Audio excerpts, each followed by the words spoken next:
welcome to Newfoundland and Labrador Studies 2205. This is Unit 2, The Roots of Our Culture, Section 5, Lesson 4, Video 2 on the Labrador Fishery. After the Napoleonic Wars and the War of 1812, the demand for fish fell, as did the price. In 1815, the market actually collapsed.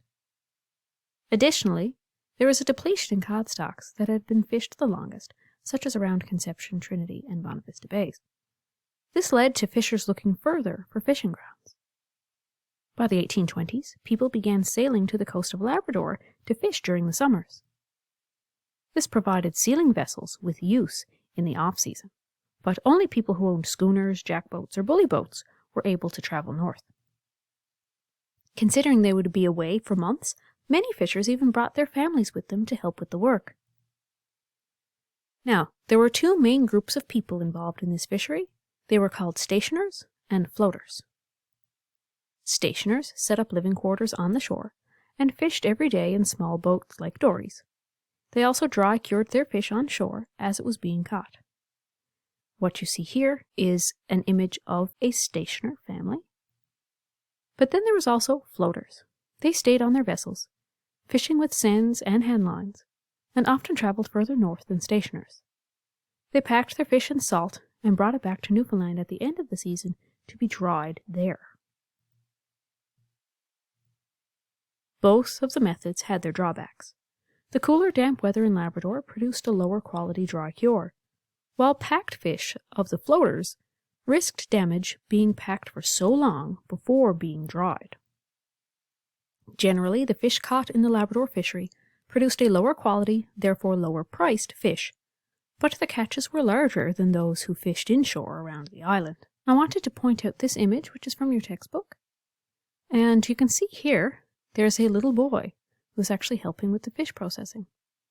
I learned when I was a young girl that my grandfather was one such boy on a floater vessel, and he started working with this at the age of 9. It is something that my family has a connection to.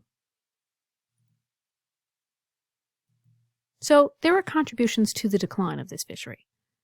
After a while, more fishers settled along the Labrador Straits and along the southeastern coast, and worked for various merchant firms, such as the Job Brothers and Company, which operated all the way from 1750 to 1967.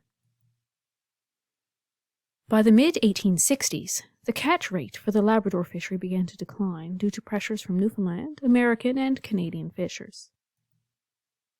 And some fishers began using more efficient gear like cod traps, and traveled even further north. This allowed for a larger catch and increased exports. And some historians argue that the resource was being overexploited due to this pattern even back then, which ultimately led to the fall of the cod fishery in 1992. Steamships were introduced in 1870, and in the years that followed, fishers from Iceland and Norway put pressure on the Labrador fishers to load steamers full of fish and to go straight to market. This meant fish were often improperly cured and more difficult to sell. Stationers, though, continued to travel on the Labrador through the 19th and early 20th century, bringing their families, gear, provisions, and even livestock. The government hired steamships to bring them further north to fish from Carbonear, Harbour Grace, and St. John's. Now, it's time to review. I'm going to ask you now to complete the activities that I have posted for you in Brightspace.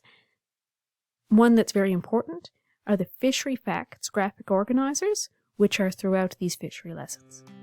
And I'll see you in the next one.